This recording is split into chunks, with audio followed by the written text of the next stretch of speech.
Sister called me lonely loser at her wedding, and her fiancé told her to shut up and cancelled wedding. Now parents said, "You ruined everything, get out." I laughed and shocked them. My sister, Barbara, invited me to her wedding. Well, more like she pressured me to go, knowing I'd be the odd one out. "Of course you should come," she said in that fake sweet way she does. But then she added, "You'll have to sit at the back table though. You know, with the singles. You wouldn't really belong anywhere else, since everyone comes with their partners." I didn't argue. I just nodded and let it go. That's the way Barbara and I have always been. She always tried to outshine me, and I've learned that it's easier to just play along.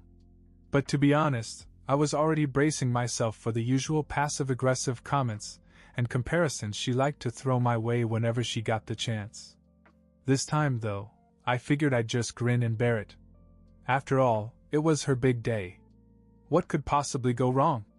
Oh, right. A lot could go wrong. What Barbara didn't know, what no one knew, was that her fiancé, Oliver, wasn't exactly a stranger to me. We had a history, and not just the casual kind. We were each other's firsts. We'd been teenagers, inseparable for about 2 years until his family moved across the country. We'd lost touch after that, but it had been intense. One of those relationships that never quite leaves you, even when life moves on. For years after we broke up, he showed up out of nowhere. Barbara had started seeing him without any idea of who he was to me. I remember the day she brought him home to introduce him to the family. I walked into the living room, saw him standing there, and my heart just stopped. He saw me, too. His face didn't say much, but I saw it in his eyes. He remembered everything. We locked eyes for a moment, but neither of us said a word. We both just smiled politely and pretended not to know each other. Barbara, of course, was too caught up in her fantasy to notice. For the next few years, she bragged about how perfect Oliver was, how deeply in love they were, how he was going to give her the dream life she always wanted. And I just sat there and listened and smiled, laughing inside because she had no idea. She never even noticed the way Oliver looked at me sometimes, the way he always found a reason to talk to me whenever I was around. But he was respectful. We never crossed any boundaries. But I could sense that some part of him still remembered how things used to be. Anyway, fast forward to the wedding day. I showed up, dressed decently but not too flashy. I didn't want to draw attention to myself. The reception was in this huge ballroom with fancy decorations, chandeliers, the works. The kind of place Barbara would have drooled over since she was a kid. When I got to the reception hall, sure enough, they seated me at the table farthest from the main stage. The extras table, as I called it in my head. I didn't mind too much. I wasn't there to make a scene. I was just there to do my duty as a good sister, clap at the speeches, maybe have a drink or two, and leave without causing any trouble. Everything was going fine until Barbara decided she needed one last power move. It happened right after the first dance. She stood up, microphone in hand, and began making her rounds with a little speech. She thanked the guests, gushed about Oliver, and basked in the spotlight like a queen. And then, as she scanned the room, her eyes landed on me. Her smile twisted into something meaner, and I knew what was coming before she even opened her mouth. "And finally," Barbara said, her voice echoing through the hall, "I want to give a shout-out to my sister Abigail. You all see her, right? She's over there at the singles table. The poor thing came alone. Maybe one day she'll find a husband too, so she won't have to sit there like a lonely loser." The whole room fell silent. The music playing in the background was the only sound. I felt as if someone had slapped me in the face. All the eyes on me made my skin crawl and I wanted to disappear. But I didn't move. I didn't give her the satisfaction of reacting. The tension hung in the air until Oliver's voice cut through it like a knife. "Barbara," he said loud enough for everyone to hear. "Shut up." It was as if the world froze. Everyone turned to him, eyes wide. Even Barbara looked stunned. She started to stammer something, but Oliver wasn't having it. He stepped forward and glared at her. "You've humiliated them enough. You've humiliated yourself," he said. I'm done. This is not the person I want to marry. And with that, he took off his wedding ring, walked to the nearest window, and threw it out. The crowd collectively gasped. Barbara ran after him, but he didn't stop. He walked straight out of the lobby and disappeared into the night. Barbara screamed after him, her wedding dress dragging on the floor as she tried to catch up. Meanwhile, I just sat there, stunned. The guests were whispering to each other, and some were still frozen. I didn't know whether to laugh or cry, but I knew one thing for sure: this wasn't going to end quietly. Soon after, I slipped out, got in my car, and drove home. I didn't know what was going to happen next, but I could already feel the storm brewing. I got home and braced myself for the fallout. I knew my parents weren't going to take this well. Barbara was their golden child, the one who always did everything right. Me? I was the afterthought. The good enough daughter who rarely made waves.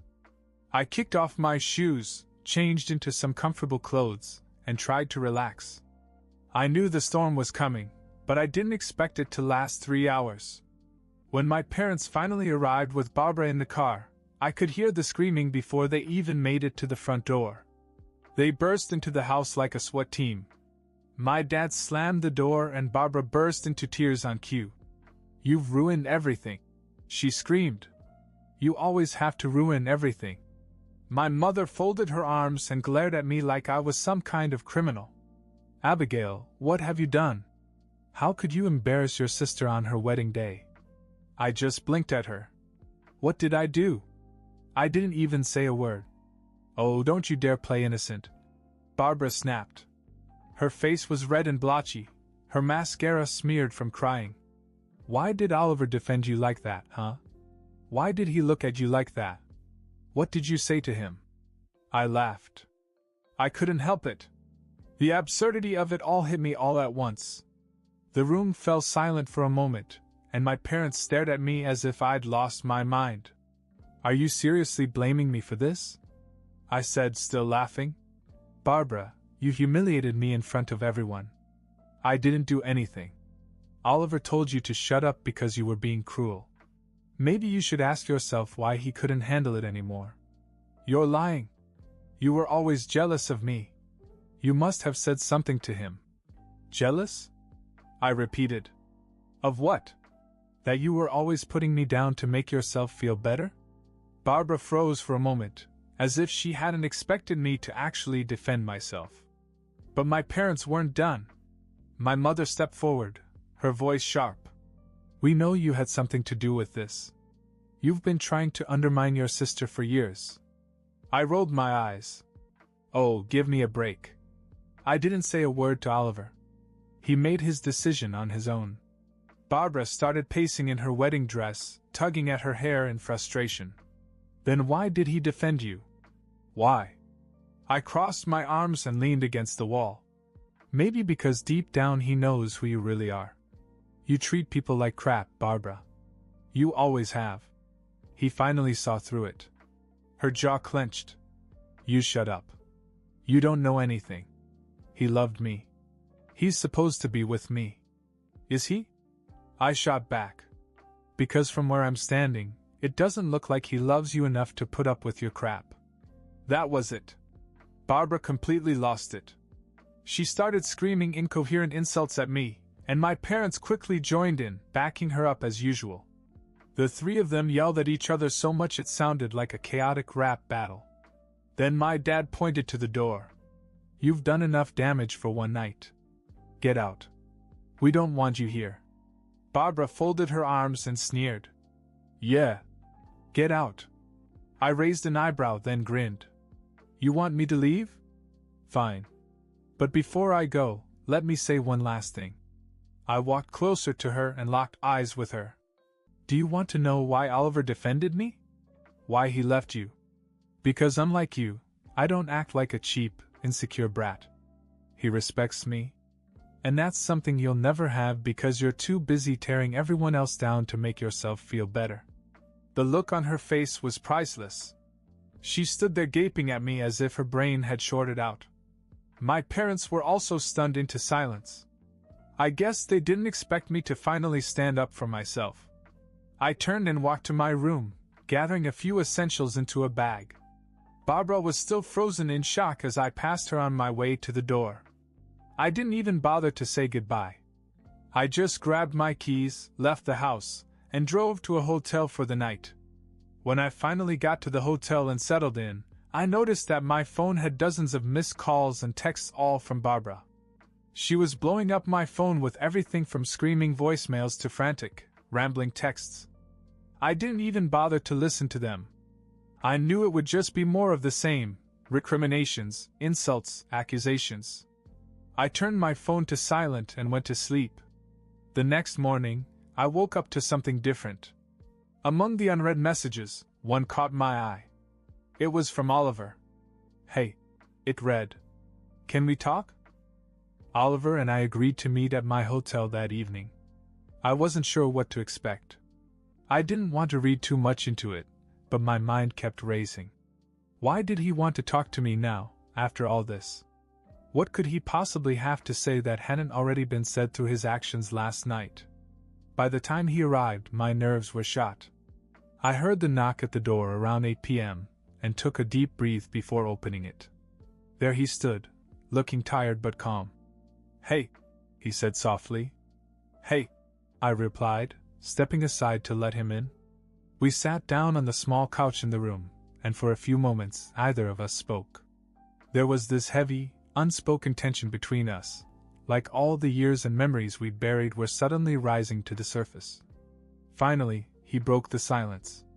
"Barbara's been calling me nonstop," he said, shaking his head.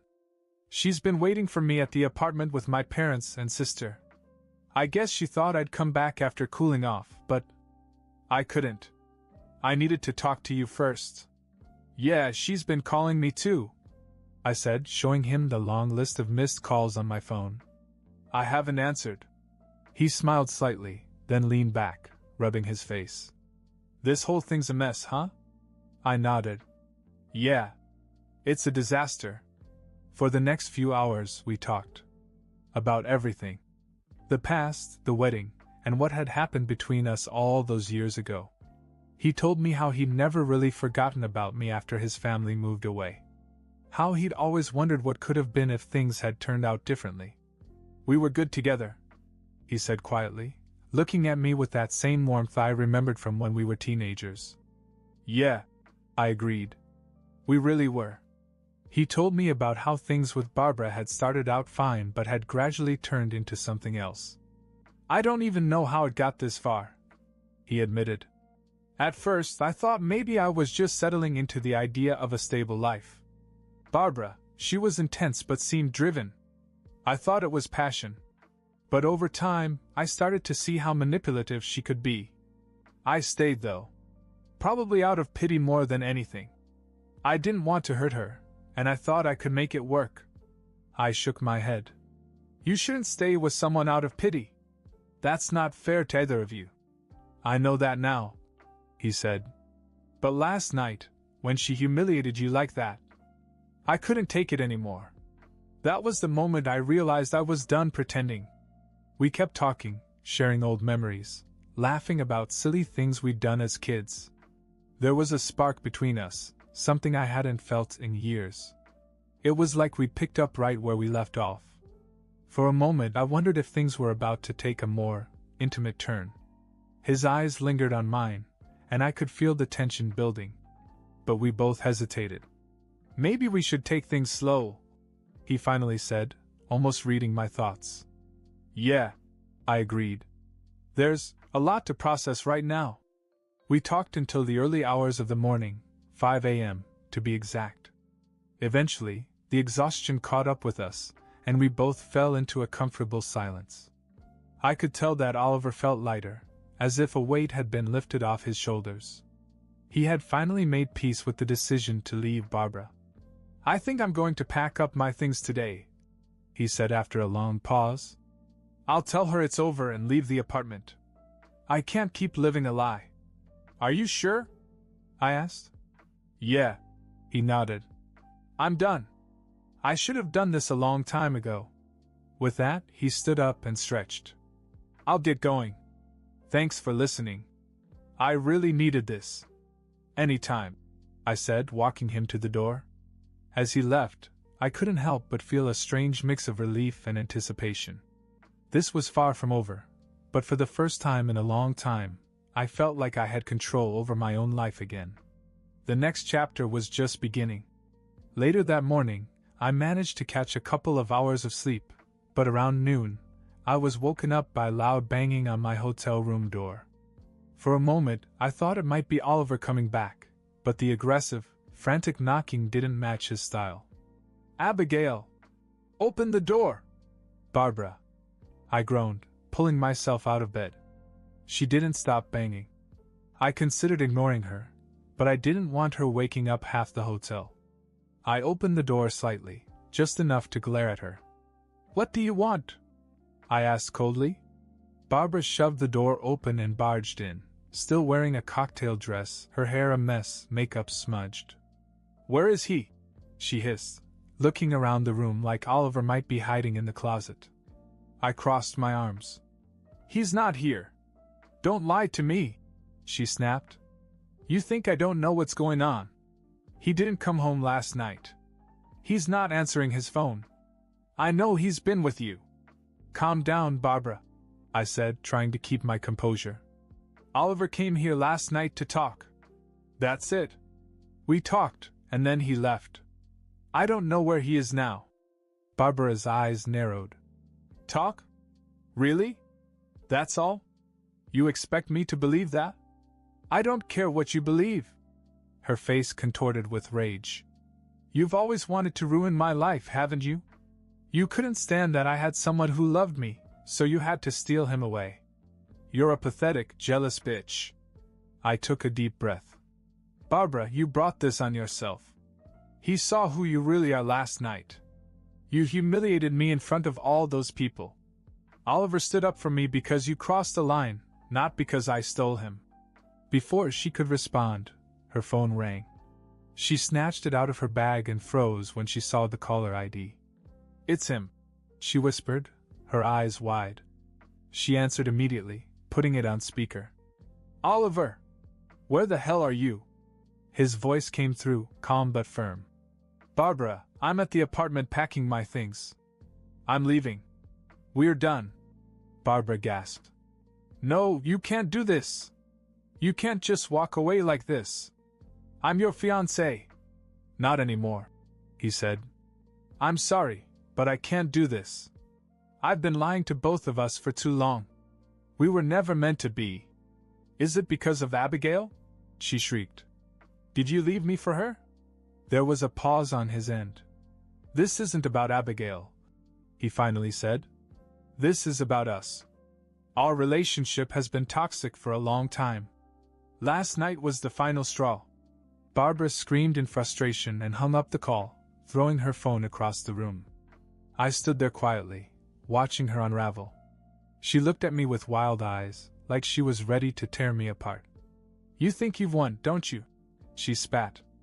"Barbara, this isn't a competition. You need to let him go." She shook her head violently. "No. This isn't over. You'll see." Without another word, she stormed out of the room, slamming the door behind her. I sat on the bed, my mind racing. I didn't know what Barbara was planning, but something told me she wasn't going to give up easily. An hour later, I got a call from an unknown number. When I answered, a voice I didn't expect said, "Abigail, this is Officer Daniels. We've had a report of a disturbance at Oliver's apartment. We need to speak with you." My heart dropped. "What kind of disturbance?" "There's been an incident involving your sister." When I arrived at Oliver's apartment later that afternoon, the scene was chaotic. Barbara was crying hysterically, surrounded by her parents and his sister, while Oliver stood calmly off to the side with a few bags packed. His face was set in stone. "You can't do this, Oliver. We're supposed to be together." Barbara sobbed. "I've already made my decision," he said. "I'm done, Barbara." His parents arrived soon after. I expected them to side with her, to beg him to reconsider. Instead, his dad walked over to him, placed a hand on his shoulder, and said, "Son, choose with your heart and mind. If you truly understand what you want and who makes you happy, then take that path and don't listen to anyone else. Life's too short to live a lie. His mother nodded in agreement. We trust you, Oliver. Barbara's jaw dropped. You're supporting this? He's abandoning me. Oliver's mom gave her a pointed look. Maybe you should reflect on why he's leaving instead of blaming everyone else. Barbara wailed even louder as his family helped him load his bags into his car. Watching all this unfold, I felt a pang of jealousy. I wished I'd had parents like his, calm, supportive, and wise.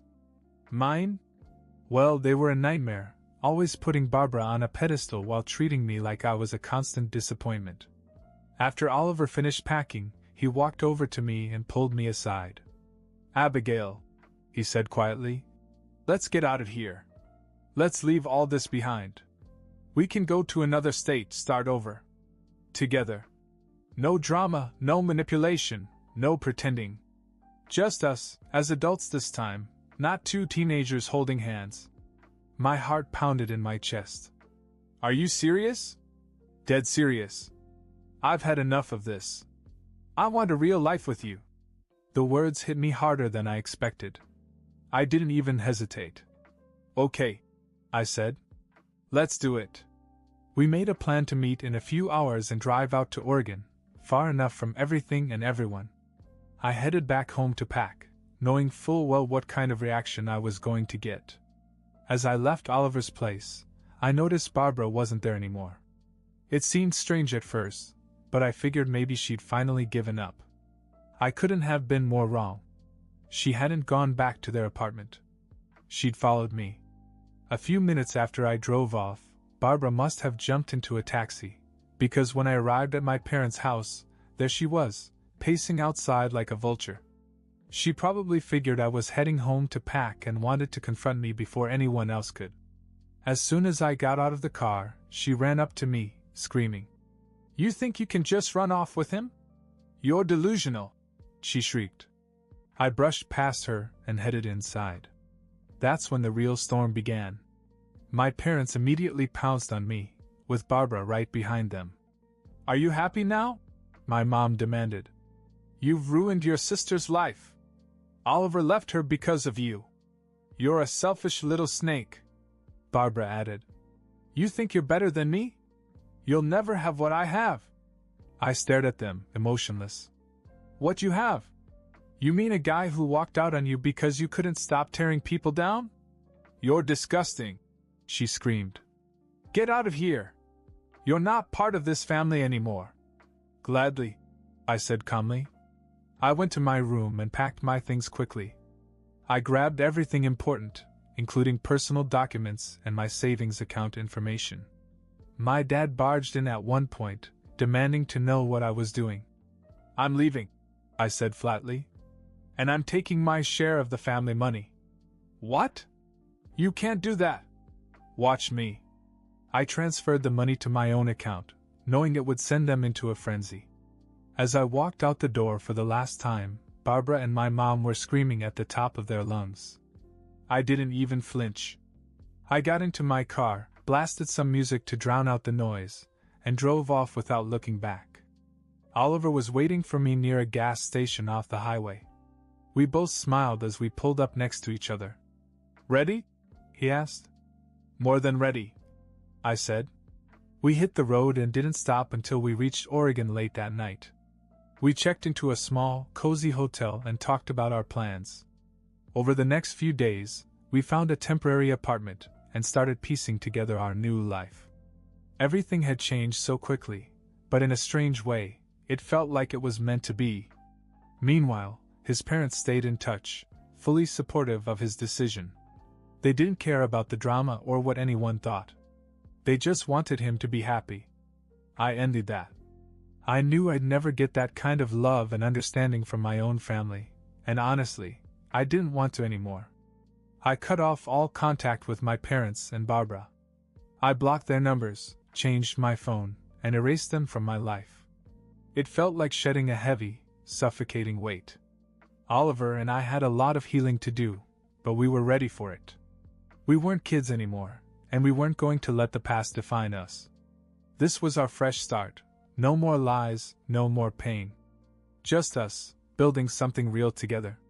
And that's how everything changed in my life, faster than I could have imagined. But maybe that's exactly what I needed.